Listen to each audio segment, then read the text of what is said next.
Chiefs Kingdom, welcome in to the latest episode, the latest edition, another live episode of the AP Film Room YouTube show. We're doing this on the YouTube show usually, but we're bringing it to you on Twitter tonight, on Facebook, even on YouTube, obviously, the homepage. But fellas, we're back. We're talking X's and O's like we usually do. I'm Ron Kopp Jr., the lead analyst at the site. With me, Caleb James at CJ Scoobs on Twitter, Nate Christensen at NateCH32 on Twitter.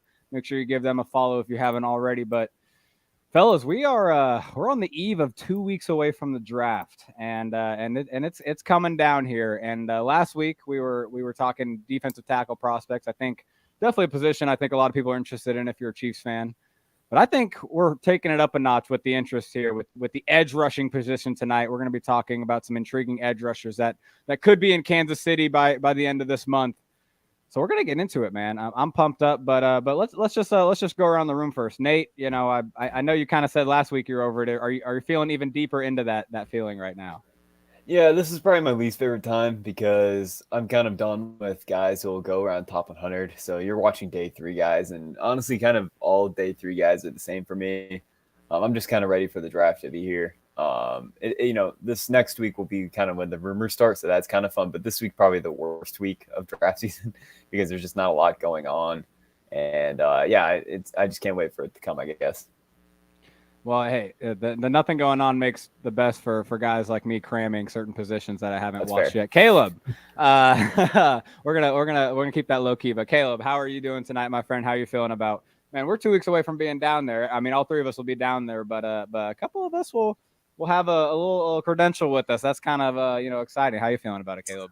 You know, man, I'm super excited for everything. I always enjoy going through draft season. I feel like this year's been really fun for me because I've got to post a ton of awesome film content at AP. I've done a lot more of that, this year than I have in the past couple of years. So I've enjoyed that. I've enjoyed looking around at different positions, and I'm always enjoyed, recording a couple episodes with you guys. Yes, sir. Yes, sir. No, this is what it's all about. Well, let's not keep the people waiting too long. Let's break down some edge rushers, and I think we're gonna have Nate lead off because he does have a fan favorite, I would say, a local guy. Talk about your boy, Nate. I know you're high on him. Yeah, I guess tonight I'm pandering to the crowd because I picked two guys that are from the Kansas City area. The first, everybody probably knows him if you're from the Kansas City area, Felix Anduki-Ozama, that defensive end from Kansas State. Talk about his profile a little bit. 3-star recruit, goes to Kansas State. I believe he's still only 21 years old. I don't know if that'll be the case for his entire rookie season, but still a very young player. Last year, he won Big 12 Defensive Player of the Year. Didn't work out at the combine. I believe he had a hamstring injury. He did work out some at his pro day. 6'3" and 1/8 inch, 255 pounds, 33.5-inch arms, 34-inch vertical, 10'4" broad jump. Those are both good numbers. 6'9", 4.3 cone. That's really, really good. Especially for a guy that's pushing 260 pounds and who maybe even had an injury. So the fact that he ran that is pretty impressive. 4.34 short shuttle, which is a good time as well. And Felix is a really hard evaluation for a lot of reasons. And I think a lot of it comes with kind of the context of his college defense. And I'll kind of pull that up now. The way Big 12 defenses just generally play, because of just, the amount of space and RPOs and run game, they have to play very, very unique fronts to try and counter this. And while, it has to work for them, they have to do that. It's not beneficial for defensive linemen like Felix. And that kind of hurts his valuation. It makes it hard to understand what he is. But to kind of run through the clips. The first thing, I have a bunch of clips here of him as a run defender. Right here, he's playing kind of head up on this tackle, or as a 5 technique right outside this tackle. You see him kind of get extension to kind of get back in the backfield a little bit, but still kind of keep gap integrity. This snap against Alabama, against Tyler Steen, someone I really like at left tackle. He's going to set the edge. Again, he's kind of really tight to the line of scrimmage here, so this is pretty hard to be able to kind of kick out, be able to set the edge, and keep the running back from going inside. One thing about FAU, he's not super experienced, but I honestly think he reads blocking schemes really well. Texas is going to run some type of like GT counter run here, or maybe it's GH counter. And he's just kind of going to blow this up by spilling inside on the guard, getting a tackle for loss that way. This is another play. I believe the left guard here is going to pull around, and FAU is just going to be able to identify this and run down the line of scrimmage completely and generate a TFL. He's just he is a kind of more of a penetrating player, which is kind of what Kansas State needed more, but he's very effective at it. He's a smart player that identifies well. To talk about FAU as a pass rusher, though, he was not used in an optimal position, obviously, because he had to play so much 4-eye, because he had to play over the tackle so much. So it made it difficult for him to get, clean access to be able to kind of pin his ears back. But he was still wildly effective as a pass rusher. This isn't the best angle, but he's kind of he's going to be kind of just right tight this tackle. And you're going to see him bend the corner. And that is incredibly hard to do from that type of position. Able to get clearance to go around the corner. Obviously, the ball's out before that happens, but he has it cleared. He's half-manned his tackle, and he's kind of around the corner on that play. I can't remember which clip this was. Oh, okay. So I remember this one now. So the thing about FAU that I think is underrated is he's really he doesn't have the most twitchy power. You're not going to see him just overwhelm a guy running into his chest. But his torque and rotational power is just kind of exceptional combined with his balance. And this play kind of shows that he's going to be flat out double teamed. And he's going to be able to swim inside. And I'll keep running this. The amount of balance to stay upright and get into the backfield, he generates a quarterback hit here while being double teamed, and he can kind of just slither his way through gaps. He has really good control of blockers. Last couple of clips here, this play is going to be a holding again against Tyler Steen, a guy I really like, but you kind of see that bend around the corner. He's not the most twitchy pass rusher, but his balance and flexibility are just absolutely terrific, especially for a guy that size. And when he's able to play outside as a wider pass rusher in the NFL, he's going to be able to bend consistently versus most offensive tackles. Last snap I have here of FAU, I don't have the best angle for this, but he's going to work inside and kind of flush the pocket here. And you're kind of going to see that ability to kind of read blockers, slide inside, be able to kind of win on a two-way go. And overall, FAU is a tough projection for a lot of reasons. He probably needs to get bigger for him to rush with more power in the NFL. But I just I genuinely enjoy watching him. He's probably my favorite prospect in this class because I think he was really miscast in Kansas State just based on how they have to play defense. And I think when you put him in an NFL system where he's able to rush wide off the edge, suddenly his explosiveness, he's like, oh, he looks way more explosive. Oh, he's bending a lot better because he's just going to have a better angle to do that. So he's a guy that's still super young. I would bet on long-term developing into something. So if the Chiefs draft him at 31, I would be thrilled to have FAU. And that's a guy I fully believe will develop into a good player. Yeah, he's someone that, as the process has gone on, you watch more and more guys. I just keep coming back to him because of all the things you show with kind of how he's already, he's playing defensive end position well in terms of fundamentally sound. He's reading blocks well. He has that kind of bend for his size. But I keep coming back to the fact that he is so young and he has that frame, I feel like, that you can add a lot to. Mm-hmm. I feel like, right? I agree. Let me know if you disagree or not. Yeah. I mean, he has the arms, I feel like. I mean, the body is already pretty thick maybe, but I mean, I feel like he has room to grow as just an athlete in general. And that's why I keep getting excited about him. I think you're right. In the long term, he's going to be exceptional. Yeah. And one point, he was wildly productive, pressure number wise in the worst scheme for pass rushers. So for me, you put him in a scheme where he's allowed to rush the passer. I think that's going to stick a little bit more. A lot of these Big 12 defensive ends that have to play the way they do. I know we'll talk about another one who was really productive as well, but a lot of them really struggle to get pressure, and it's not their fault just based off the way they play. So the fact that he had so many sacks and so many pressures to me makes him optimistic when you put him in a spot where he can actually rush the passer. Yeah, no, I think we're all excited about him. Caleb, if you got any Felix takes, sound them off. But yeah, let's get into another guy. You love seeing the area prospect guy from Lee Summit, guy went to Lee Summit High School, potential to get drafted by his hometown team and his hometown draft. That'd be obviously something very special. But you mentioned it, man. These Big 12 defensive ends, it's like this is the hard. It's never been harder to project what these guys are going to do because of just and it's not just even the Big 12. I mean, it's all across college football. I think we're going to talk on some other guys later on. But I think I'll go ahead and, the guy I'm going to start out with tonight is Will McDonald out of the University of Iowa State. And he is, not quite a local prospect, but there's a lot of Iowa State fans in the area. So we'll give them some credit for him. And I'll start out by saying he is not a fit for the Chiefs really at all. And I know it may be weird for me to say this and be covering him. He's good enough to where I think they could overlook some of the things, whether he is 24 years old and he's going to be a 24-year-old rookie, whether it is he only weighs 240 pounds and he doesn't really fit any of those Spags boxes we always look for in defensive ends. But it's plays like this why I think, he's going to have a chance to get drafted by any team, because if you could rush the passer, you can make a living in the NFL. And he's going up here against Anton Harrison, a guy we're all a big fan of from the University of Oklahoma, number 9. And you see he's starting to work his way up the arc a little bit. Harrison gets a little square with him. And you can just see he stops, he shuts down the motor, starts back up, gets a sack, gets the ball out. And then, Harrison's trying to save a safety there. But we come back and take a look at it real quick.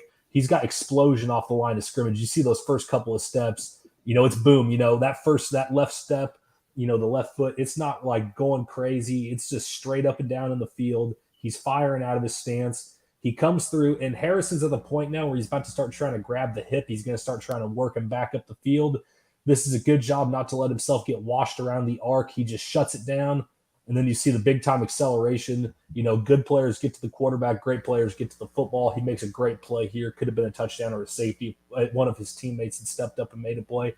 And you talk about it, man. He's got speed and bend that we do not see very often out of, guys that play in Spags defense. So I think in that regard, he could add kind of like that missing link element a little bit. You see, look how tight he's lined up here on this one. He's like a 5 technique. He could be lined up even wider. He's not quite in as tight as FAU was, as like a 4 or a 4i, but he is still, at a spot here where he doesn't have an optimal angle to bend the arc, but he's still going to be able to explode up the line of scrimmage here. He explodes and bends the arc on the tackle, brings him down for a sack. That kind of bend, watch, we'll see it right here. I'll stop it when we get to that. But he throws the hands, and then this is where, a lot of tackles want to start to try to, push guys upfield. Watch him bend back in here. Doesn't quite get to the sack, makes the play for his teammates, though, just because his presence off the ball was so good. First step explosion, bendability. He's got decent hands. I think that gets underrated. People talk about the physical gifts, the flexibility, the explosion off the ball. He's got pretty developed hands. And here he is. This is where I think he would be more natural at, would be somewhere right about here, somewhere in like a 7 or even a 9. I could see him thriving. I don't really think he's going to play a ton of that 5 technique either. Even at 240 pounds, there could be some questions, but you see him coming from more of a wider spot here. He's going to be, one-on-one with 73, the right tackle. And he comes out, throws the hands. He starts to work around. He does a good job of working the hands off. And if he gets another second or so, if the quarterback has to hesitate, ball's out quick, but you see that hand right there. He's starting just to try to chop those hands down, trying to work his way around. That's where I think he's going to make his money at, is in the NFL. And he's not the greatest. I think there are some concerns with a guy his size about whether they can stuff the run. I do think his long arms are good, but he also plays with a good amount of leverage. You'll see here, he is never going to be asked to line up. He's basically, a 4i here. He's never going to be asked to line up in this, a 3-tech or a 4i in the NFL. What I like about this, though, he does do a good job of setting the edge on this guard. He gets into him. The guard's trying to reach him. But you see he's got leverage and he's got his hands and he's trying to work them inside. And then he does a good job here to try to work his way back to the outside. He's setting the edge. I think Deuce Vaughn pulls it back inside. Not a real big gain on the play. He's holding the zone versus a guard on the play. I think that there's a lot of guys worse than him at, trying to stop the run from that defensive end position.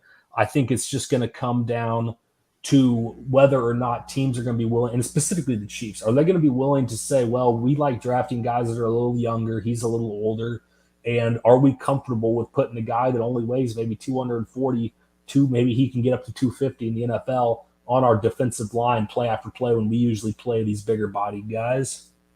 Yeah, and that's the funny thing about Will McDonald. Recently, if you followed kind of the draft coverage, Mel Kiper Jr. has him mocked there. Ben Solak, who I had on the podcast last week, has him kind of as a favorite of Will McDonald, a favorite of his as a Chiefs pick at 31. Have they met Steve Spagnuolo? Because I just don't know if that's going to be something that he will do. Well, and it's not his decision, and that's the thing where it's if Veach really likes him and thinks he's worth that kind of pick, it's going to get picked, and they're going to find a way to do it. Nate, if you have any Will McDonald takes, I'll let you go off on it. I'll let you go off on something. Yeah. The only reason why I could see the Chiefs taking him is I don't have the exact measurements. He does have really long arms and a really, really big wingspan. So I could see the Chiefs bending, like if they think McDonald can get to 250, which I'm not sold. I mean, the dude's an older prospect, and the fact that he's not 250 now would be a little bit kind of concerning for me. But I could see the Chiefs bending on that because he is a little bit longer, and I do think the functional strength is there. So I wouldn't be shocked if McDonald was the pick at 31, compared to even like a Nolan Smith, and I don't think Nolan Smith would be there anyway. I think McDonald's a better probably. I think he'd be more likely to be taken by the Chiefs. Hey, no, that's a good point about the arms because it's really just the weight, and maybe there is an exception to make there when the arms are still of standard. So. Good point there. I'm going to get into my guy, though, and that is another edge rusher, obviously, but this one from the SEC, Derek Hall from Auburn. Now, someone that I came away very high on as I ranked these edge rushers higher than consensus. And, I think what's funny about it is I think it's just really because he reminds me, and I think it's because he's such a good fit for the Chiefs, and that maybe is why it's making me like him so much. But it's also because I think he reminds me so much of Frank Clark. I think that really is the player comparison. I think Nate, you were the one who first said it when we were maybe discussing him at some point. But I honestly, it makes so much sense. And that's why I do think he's a great fit and a guy that could fit for the Chiefs. And so I'm going to show some of the strengths and the positives of having a guy that plays like Frank Clark, right? Where you're going to see some of that coming off the ball and just that natural bend. Let me get into his size because I think that's important here because he's not the tallest dude, right? He's 6'2 3/4, 254, not the heaviest dude either. So you're saying, hey, wait, does this guy even fit the Steve Spagnuolo measurements? It's the same thing with the arm length here, though, right? This dude's got 34.5-inch arms. That's the 84th percentile for edge rushers. Obviously very long. He's got the 10-inch hand, so he's got some paws on him.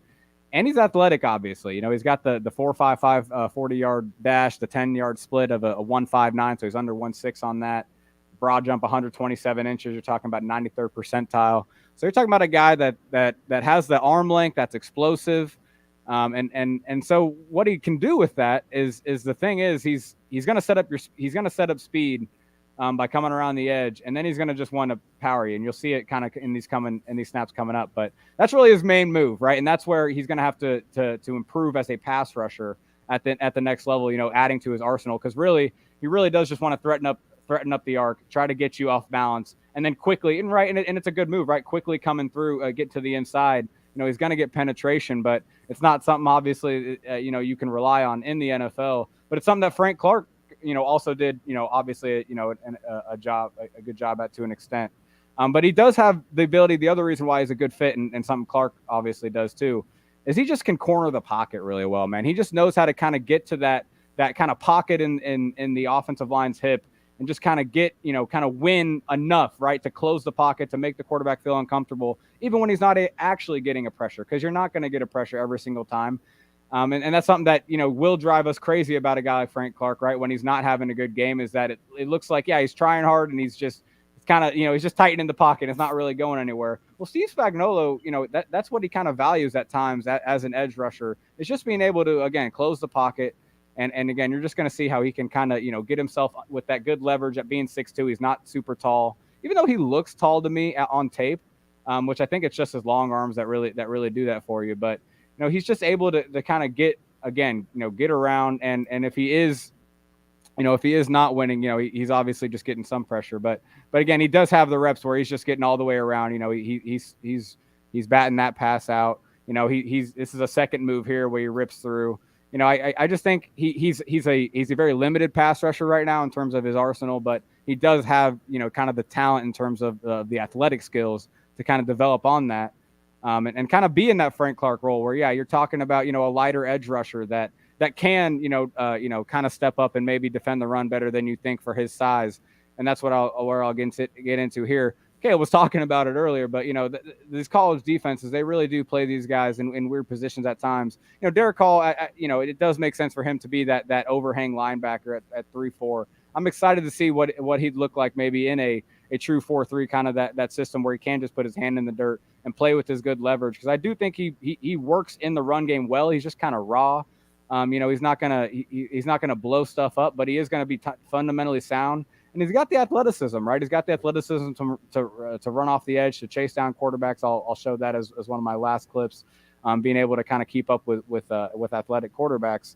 I could see Derek Hall being a very good Chiefs fit, and this is where he's not going to come off this rush, right? And it's going to take him a while too, and that's where maybe you can get frustrated with guys like him with the lack of pass rush moves, the lack of counter moves. But you see that chase down, that speed that kind of get downhill and get after Bryce Young there.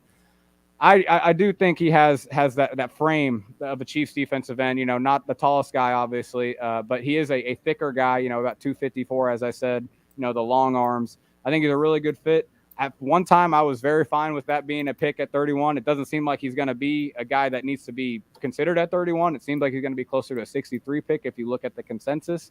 And I'd love it. I really think he's someone that, the downsides of him is the downsides of Frank Clark, where, you might have times where it feels like, he's kind of doing the fundamentally sound thing, but not doing, the overly good thing. He's going to be just more of a solid player than a great player.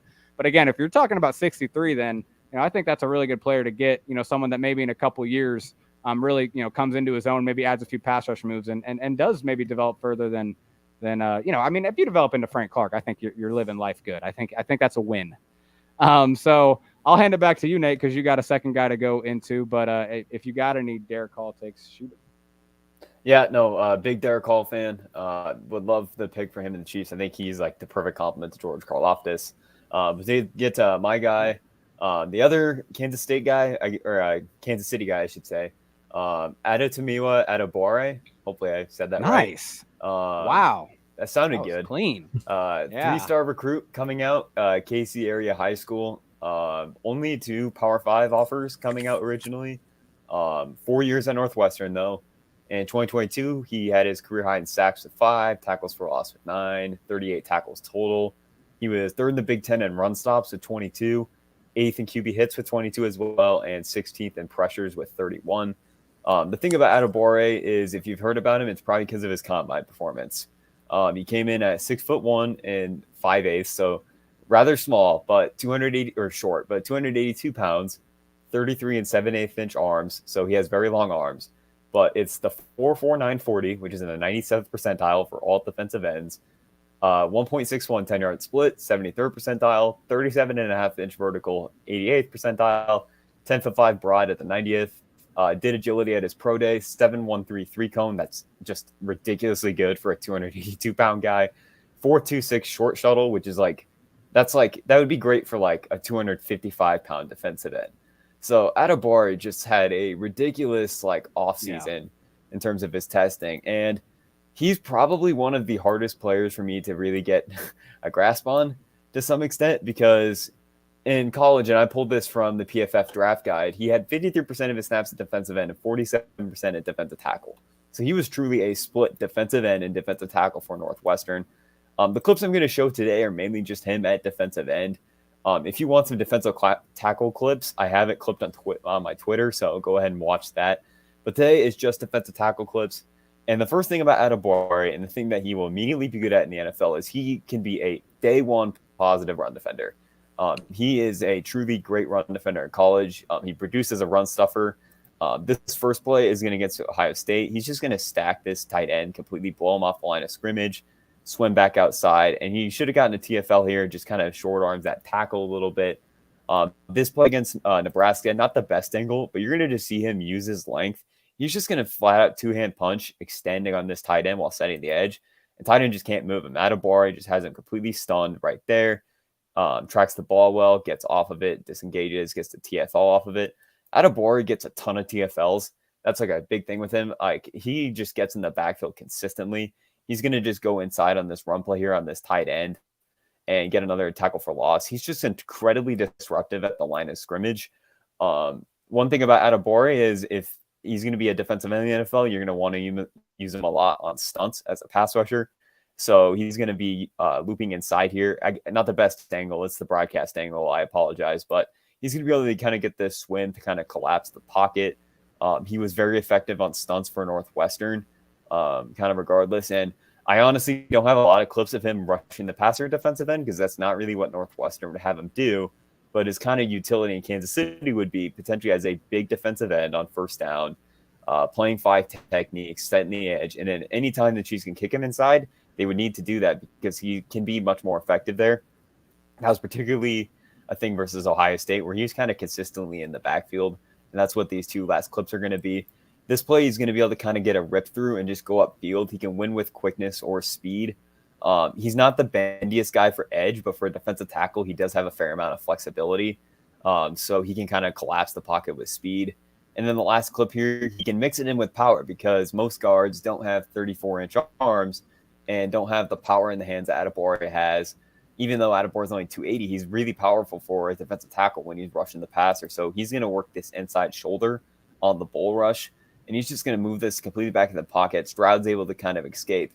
But I know I don't have a lot of clips of Adebawore rushing a defensive end because I think he's kind of a projection. He really is. We don't know exactly what he is. But I think your kind of hope with Adebawore is immediately, if the Chiefs were to draft him, positive run defender. It can immediately be a good run defender at defensive end, help kick inside. I kind of mentioned to you guys, I think one of the things about Adebawore is you would hope that he could replicate Chris Jones's role a little bit so that the Chiefs didn't need – last year Chris Jones played like 85% of snaps, which is just not that's just not a reasonable ask for him going into his 30s. Adebawore gives you the sense that we can put him on defensive end, get really, really big with George, with Chris, with a nose tackle, with Adebawore. Then on, second down and maybe it's a third down, we could take Chris Jones off the field. And then obviously on third downs, on key third downs, you kind of have Chris Jones and Adebawore working on the either side of guards and centers. Yeah. That if Adebawore can develop, if he gets in a good situation, which I think Joe Cullen could do, that sounds really terrifying. So I don't exactly know what he's going to be in the NFL. He is a really big projection.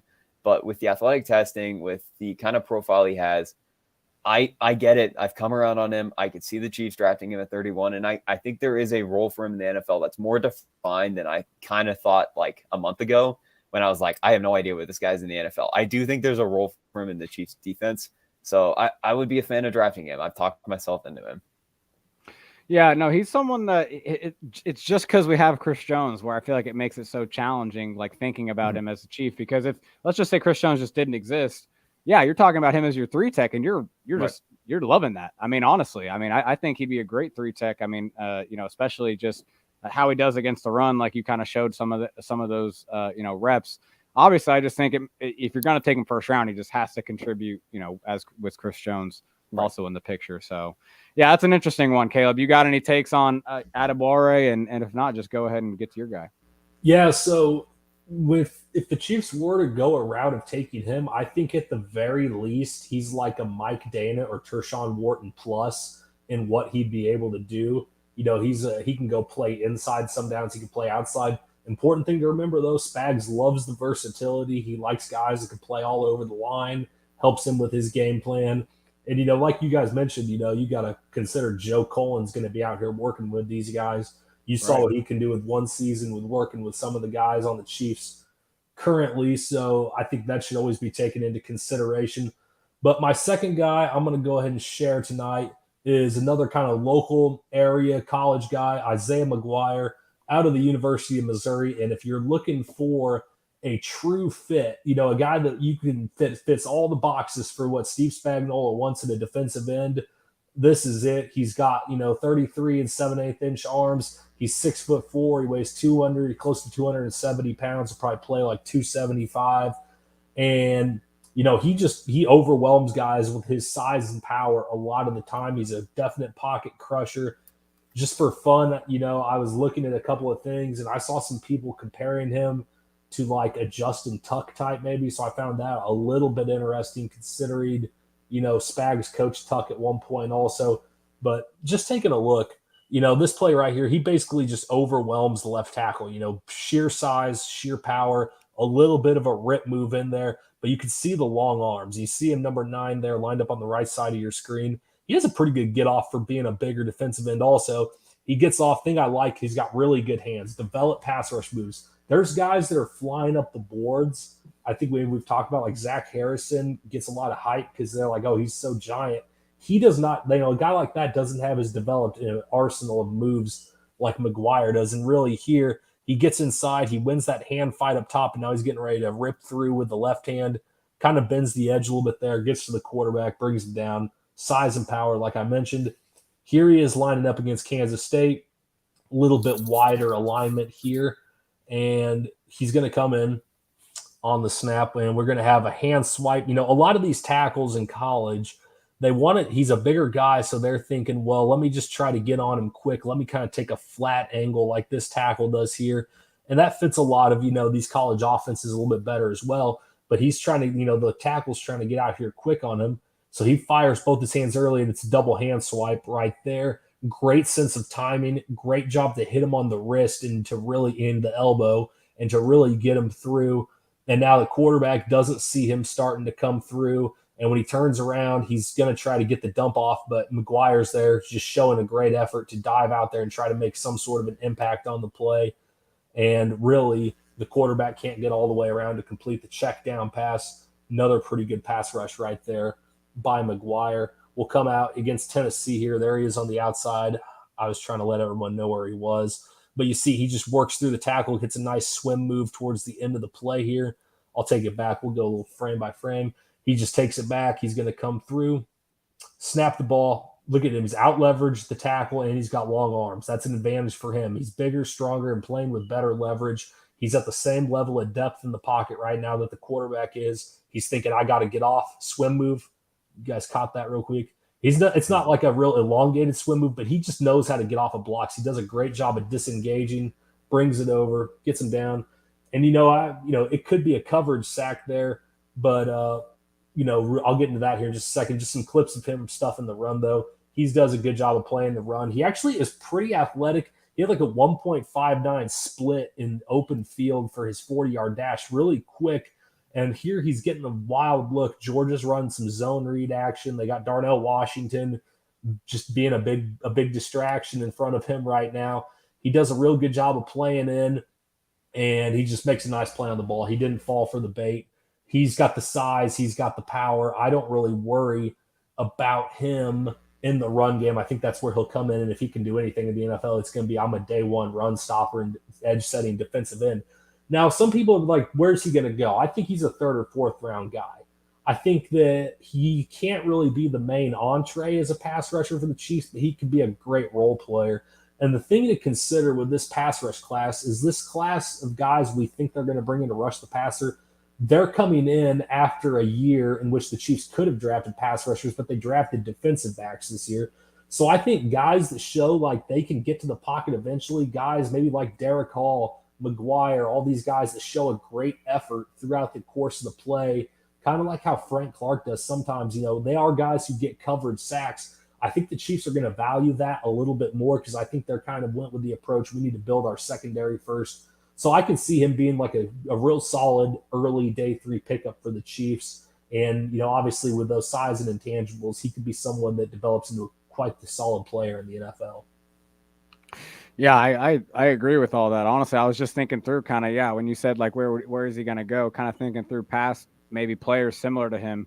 A guy like Kingsley Enagbare last year, I feel like maybe similar to him, someone I thought of. He went in the 5th round last year. So I think you're right. I think early day 3, that's kind of, I think that is a sweet spot for him. I could see him reaching up into round 3. He is an excellent Chiefs fit. So, someone that the Chiefs really, hey, if the draft gets to a certain point, they haven't gotten an edge rusher they can trust to play right away on the edge. I mean, McGuire might be one of those last guys. I mean, I think Diaby is in that range maybe. I think they're similar players. Yaya Diaby from Louisville. Real quick, Nate, you got any big as Isaiah McGuire takes?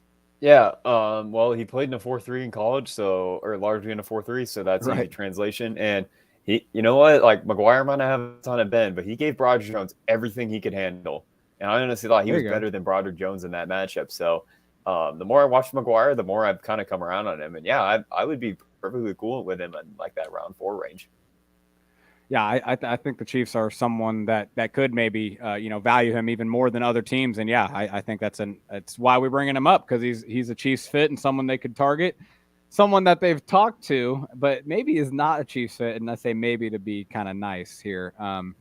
It's one of probably the smallest, or the smallest literally probably too, the smallest draft prospect we have here on the show tonight, Jose Ramirez from Eastern Michigan, a guy that came in at the combine.